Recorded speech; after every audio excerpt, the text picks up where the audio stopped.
Hello friends, आज इस lecture में हम लोग बात करने वाले हैं identity element in binary operation के बारे में। लास्ट वीडियो में हमने बाइनरी ऑपरेशन के बारे में जाना था कि बाइनरी ऑपरेशंस क्या होते हैं, उनकी डेफिनेशंस क्या हैं और उनके कुछ एग्जांपल्स भी देखे थे। ठीक है, तो अ वेरी गुड मॉर्निंग और a very good evening to all of you. आप जब भी इस वीडियो को देख रहे हैं आपके लिए विशेष बात करते हैं identity element in binary operation के बारे में। तो आइडेंटिटी एलिमेंट एक ऐसा एलिमेंट है जिस पर अगर मैं बाइनरी ऑपरेशन लगाऊं, लेट्स से मेरे पास कोई एक एलिमेंट है ई, तो अगर मैं ए स्टार ई के साथ करूं, मैं अपने किसी एलिमेंट का ई के साथ क्या करूं, बाइनरी ऑपरेशन करूं और मेरे को आंसर में ए मिल जाए, तो this element E is called an identity element. ठीक है, इस एलिमेंट ई को हम क्या बोलेंगे, आइडेंटिटी एलिमेंट। ठीक है, जैसे कि फॉर एग्जाम्पल अगर मैं प्लस की बात करूं ऑन इंटीजर्स, अगर मैं प्लस की बात करूं ऑन इंटीजर्स, लेट मेरा star, late plus B a binary operation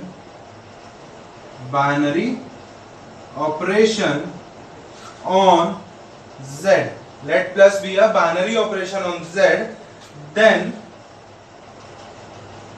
find identity element। ठीक है, ये आपके पास एक क्वेश्चन है, तो इसको देखो क्या करेंगे। मान लो आपके पास प्लस अगर z पर आप देख रहे हो तो z into Z to Z होगा, जो बाइनरी ऑपरेशन होगा आपका वो z into Z to Z पर डिफाइन होगा। ठीक है, ये बात हम लास्ट क्लास में कर चुके हैं। अब जो आपकी पेयर आ रही है किससे, z इंटू जेड से, उस पेयर में लेट से कोई एलिमेंट है a। ठीक है, लेट एलिमेंट है a which belongs to this set z, जो कि इंटीजर्स के सेट से क्या करता है, बिलोंग करता है। अब अगर मैं बोलूं कि मैं इस सेट का binary operation that is a plus, मेरा बाइनरी ऑपरेशन किससे डिफाइन है, प्लस से, तो a plus let e be identity element में मान लेता हूं, let e be identity element. ठीक है, लेट e हमारा क्या है, आइडेंटिटी एलिमेंट है। तो होना क्या चाहिए कि a plus E is equals to a is equals to e plus a। ठीक है, ये पूरी बात हमारी साफ, ये पूरी यहां से हमारी इक्वेशन अगर हम सॉल्व करेंगे तो हमें क्या मिल जाएगा, आइडेंटिटी एलिमेंट की वैल्यू मिल जाएगी।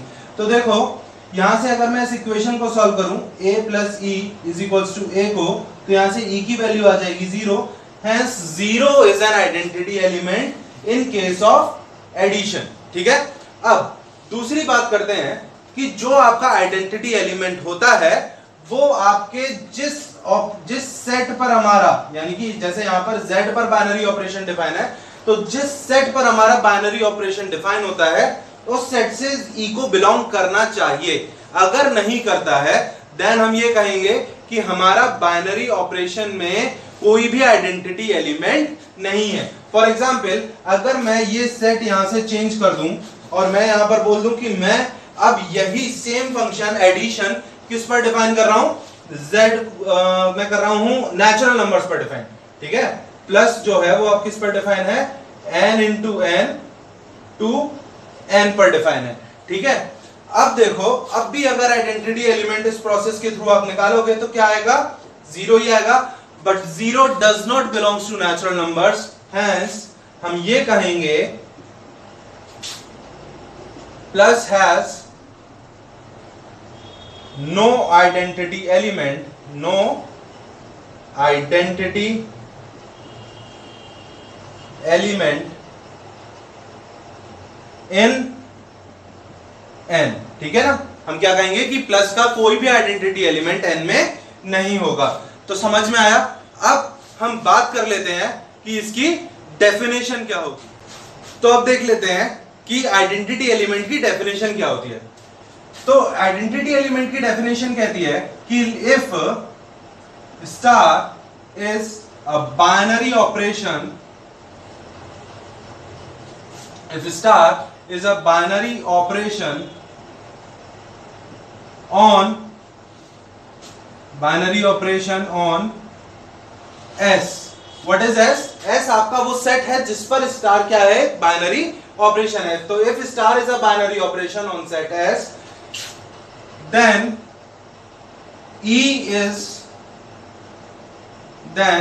E is called a binary, E is called an identity element. E is called an identity element in S if A star E is equals to A is equals to E star A।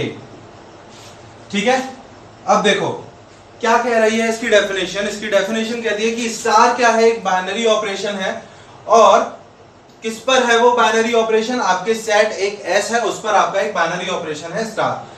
तो the E is called then E is called an identity element in S। E हम कहेंगे कि एक identity element है S में, कब? जब A star E is equals to A is equals to E star A, ये कंडीशन हमारी फुलफिल हो जाएगी तब। ठीक है ना। अब जैसे कि अगर मैं बात करूं कि मैं अगर इंटीजर्स पर या नेचुरल नंबर्स पर, लेट्स से मैं मल्टीप्लाई भी, या मेरा एक मल्टीप्लाई क्या है? एक बाइनरी ऑपरेशन है। हम ये पढ़ चुके हैं कि मल्टीप्लाई एक बाइनरी ऑपरेशन कैसे है। तो लेट मल्टीप्लाई मेरा क्या है? एक बाइनरी ऑपरेशन है on the set of natural numbers that is n into n to n। ठीक है, मल्टीप्लाई भी है binary operation on the set of natural numbers. Then अगर मुझे इसका आइडेंटिटी एलिमेंट फाइंड करना है तो मैं क्या करूंगा? A star E, that is star क्या? स्टार की जगह मेरा n2 है, तो A into E is equals to A is equals to E into A। तो अगर मैं A into E को A के बराबर रखता हूं तो A से A कट जाएगा, I get E equals to 1।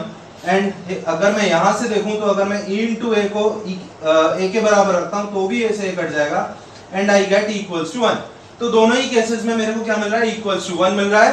तो मैं क्या बोलूंगा कि ये जो 1 आया है मेरा, this is an identity element for the multiplication. This is an identity element for the binary operation multiplication. ठीक है, मल्टीप्लिकेशन बाइनरी ऑपरेशन के लिए 1 जो है बाइनरी, वो 1 जो है आइडेंटिटी एलिमेंट होगा। अच्छा, दूसरी कंडीशन ये थी कि 1 जो है n से बिलोंग करना चाहिए। तो यहां पर अगर आप ध्यान से देखोगे तो 1 जो है वो n से बिलोंग कर रहा है ना। 1 एक नेचुरल नंबर है, तो यहां पर ठीक है, हम समझ सकते हैं कि ठीक है भैया, ये बिल्कुल सही है कि 1 आपका क्या होगा? आइडेंटिटी एलिमेंट होगा। ठीक है, क्लियर हुआ कि आइडेंटिटी एलिमेंट क्या होता है। फटाफट से एक एग्जांपल लेते हैं और एक एग्जांपल के थ्रू आइडेंटिटी एलिमेंट को निकालकर हम समझते हैं कि कैसे हम उसको निकाल सकते। तो एक एग्जांपल लेते हैं। एग्जांपल है आपके पास, let star be a binary operation on R। ठीक है ना, स्टार क्या है? बाइनरी ऑपरेशन है on R। R means real numbers, R into R2 R पर क्या है? बाइनरी ऑपरेशन है। And A star B is defined as A into B upon 7AB upon 3। Let's say like this define है। ठीक है ना, इस तरीके से कुछ आपका स्टार डिफाइन है ऑन AB। ठीक है, बाइनरी ऑपरेशन। आपसे बोला गया है find E and what is E? E is identity element। E क्या है? आइडेंटिटी एलिमेंट है। तो हमें पता है हमें आइडेंटिटी एलिमेंट के लिए क्या करना है? A स्टार E निकालना है और उसको A के बराबर रख देना है। एंड इसी तरीके से हमें E स्टार A भी निकालना है और उसको भी क्या करना है? A के बराबर रखना है। ठीक है, तो सबसे पहले हम क्या करते हैं? A स्टार E की वैल्यू निकालते हैं। A star E equals to क्या होगा? 7AE upon 3। ठीक है, इसको किसके बराबर रखना है? A के बराबर। तो A is equals to 7AE upon 3। ठीक है, अब यहां से अगर देखोगे तो A से A कट जाएगा, E की वैल्यू आ गई 3/7। ओके, अगर इसी तरीके से मैं इसके साथ सॉल्व करूं E स्टार A के साथ, तो भी मेरे को यही वैल्यू 3/7 मिल जाएगी। और 3/7 जो है वो एक रियल नंबर है। That's why I can say that identity element for this operation star is 3/7। इस ऑपरेशन स्टार के लिए जो आइडेंटिटी एलिमेंट होगा वो क्या होगा? 3/7 होगा। ठीक है, तो आपको क्लियर हुआ कि आपको आइडेंटिटी एलिमेंट को कैसे निकालना है। आइडेंटिटी एलिमेंट होता क्या है? अब आइडेंटिटी एलिमेंट की एक प्रॉपर्टी है कि आइडेंटिटी एलिमेंट जो होता है वो यूनिक होता है, ठीक है। अब इसको कैसे प्रूव करें कि identity element for a particular function is और a particular binary operation is unique, ठीक है। तो इसको देखते हैं। तो अब एक स्टेटमेंट आती है निकलकर, वो ये कहती है कि identity element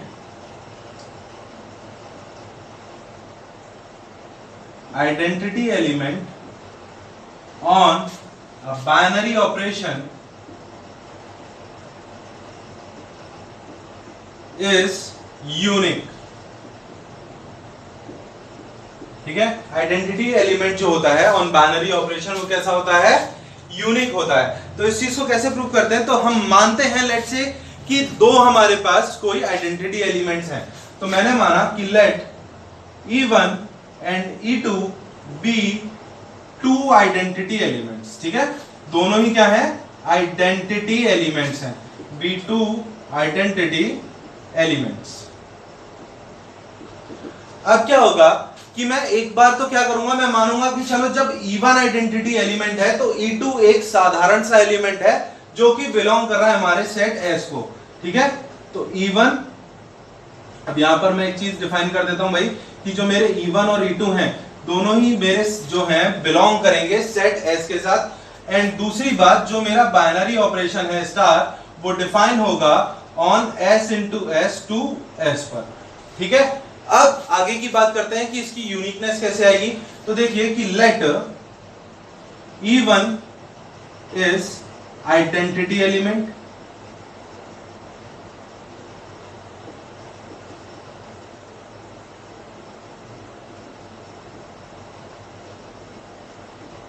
and E2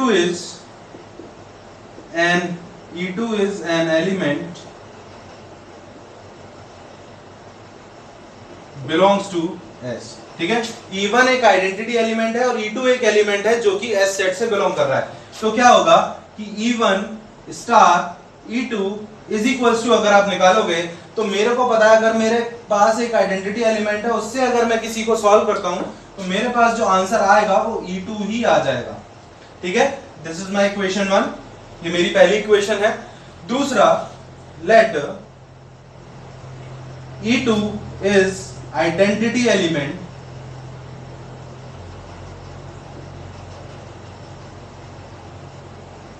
and E1 is an element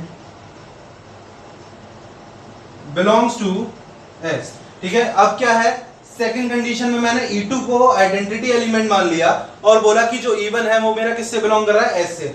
तो अब क्या होगा, अब अगर मैं E1 स्टार E2 निकालूंगा, E1 और E2 का बाइनरी ऑपरेशन करूंगा, तो मुझे पता है कि भाई E2 मेरा क्या है, एक आइडेंटिटी एलिमेंट है। और जब भी मैं आइडेंटिटी एलिमेंट के साथ बाइनरी ऑपरेशन करता हूं तो मेरा आंसर में द एलिमेंट इटसेल्फ आ जाता है। तो यहां पर मेरा आंसर आ जाएगा E1, ठीक है। अब ये दोनों इक्वेशंस को आप ध्यान से देखिए, ये भी E1 स्टार E2 है, ये भी E1 स्टार E2 है। इसका आंसर आ रहा है E2, इसका आंसर आ रहा है E1। तो अगर दोनों के LHS बराबर हैं तो इनका जो RHS होगा वो भी बराबर ही होगा। तो that's why from equation 1 and 2 I can say that E2 is equals to E1, ठीक है ना। फ्रॉम 1 and 2 हम क्या कह सकते हैं कि E2 is equals to E1। तो अब देखिए कि हुआ क्या, मैंने एक्चुअली में माने थे कि दो आइडेंटिटी एलिमेंट है, बट जब मैंने फर्दर ऑन आइडेंटिटी एलिमेंट से लेकर सॉल्व किया तो आंसर बाद में निकल कर आता है कि E2 और E1 दोनों क्या हैं, बराबर हैं। तो इससे ये प्रूव हो जाता है कि जो भी आपका आइडेंटिटी एलिमेंट होगा वो हमेशा कैसा होगा, यूनिक होगा, ठीक है। तो आप इन सभी बातों को नोट कर लीजिएगा, जितने भी अभी आपने ये टॉपिक आइडेंटिटी एलिमेंट से समझा है इन सबको आप अच्छे से करिएगा। इन सबके ऊपर आप एग्जाम्पल्स जरूर से कोशिश करिएगा कि जहां से भी आपको इनके क्वेश्चंस मिले आप लगाएं, ठीक है।